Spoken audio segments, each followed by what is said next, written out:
इस कहानी को पूरा सुनिएगा। मैं दिखने में थोड़ा अच्छा हूँ और अपने शरीर पर हमेशा ध्यान देता रहता हूँ।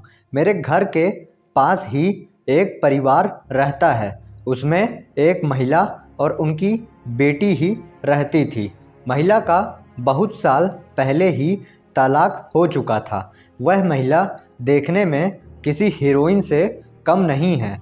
हम सभी लड़के उन्हें सेक्सी आंटी के नाम से ही जानते हैं। उनका ड्रेसिंग सेंस बहुत ही अच्छा है। हर तरह के कपड़े पहनती हैं, लेकिन जब भी साड़ी पहनती हैं किसी भी परी से कम नहीं लगती थी। मैंने अपने आगे के शिक्षण के दिल्ली के कॉलेज में एडमिशन लिया था, तो मैं दिल्ली चला गया था। वहाँ लगभग 6 महीने हो गए थे। तभी मुझे पता चला कि उन आंटी की बेटी भी दिल्ली में ही पढ़ रही है। पहचान के होने के कारण हम बहुत बार मिल लेते थे। वह दिल्ली में अकेली ही रहती थी। एक दिन उनकी बेटी निक्की ने मुझसे पूछा कि क्या हम दोनों साथ में रह सकते हैं। मैं भी अकेला ही रहता था। यह तो मेरे लिए एक चमत्कार ही था। हमारे एरिया की सबसे सुंदर और रोमांटिक लड़की के साथ रहने का मौका मुझे मिल रहा था। मैंने भी हाँ बोल दिया। निक्की ने आंटी को बता दिया था कि हम दोनों साथ में ही रह रहे हैं। आंटी भी खुले विचारों की थी, तो उन्होंने भी कोई प्रॉब्लम नहीं थी। वैसे तो हम दोनों सिर्फ दोस्त की तरह रहने का सोच रहे थे, पर हमारे बीच कुछ ही दिनों में शारीरिक संबंध बन गए। मैं सोच रहा ही था कि आगे क्या करेंगे, तो निक्की ने पहले ही बता दिया कि वह मुझसे शादी नहीं कर पाएगी, क्योंकि हम अलग अलग जात के थे।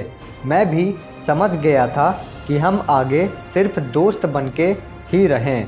हम लगभग 3 साल साथ ही रहें और इसी बीच हमने बहुत बार संबंध भी बनाए।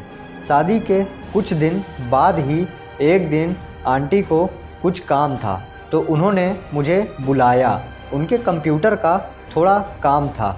जब मैं उनके घर पहुंचा, तब आंटी नाइटी में थी।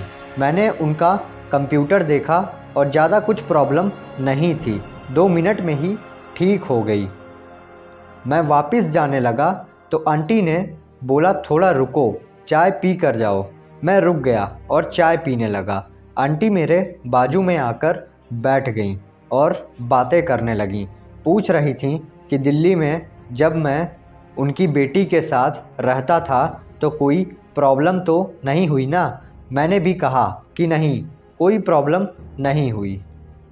आंटी ने मुझसे तभी सीधे पूछा कि कभी मैंने उनकी बेटी के साथ शारीरिक संबंध तो नहीं किया ना। यह सुनते ही मैं थोड़ा सा घबरा गया और नहीं बोला।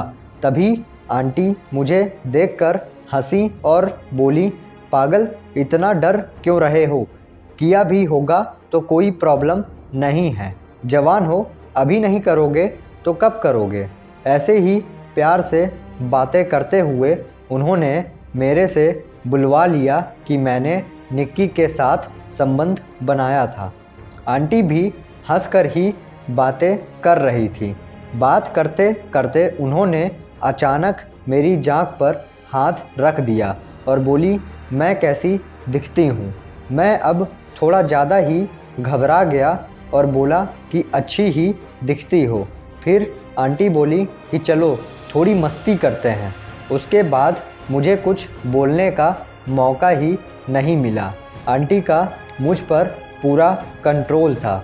उस दिन हमने लगभग 1 घंटे तक शारीरिक संबंध बनाया और फिर मैं अपने घर आ गया। तब से जब भी आंटी का मन होता है वह मुझे बुला लेती हैं और हम थोड़ी मस्ती कर लेते हैं। यह मेरे लिए एक अनोखा ही अनुभव है। इसको ही मैं अपने लिए छप्पड़ फाड़ के अनुभव मानता हूँ।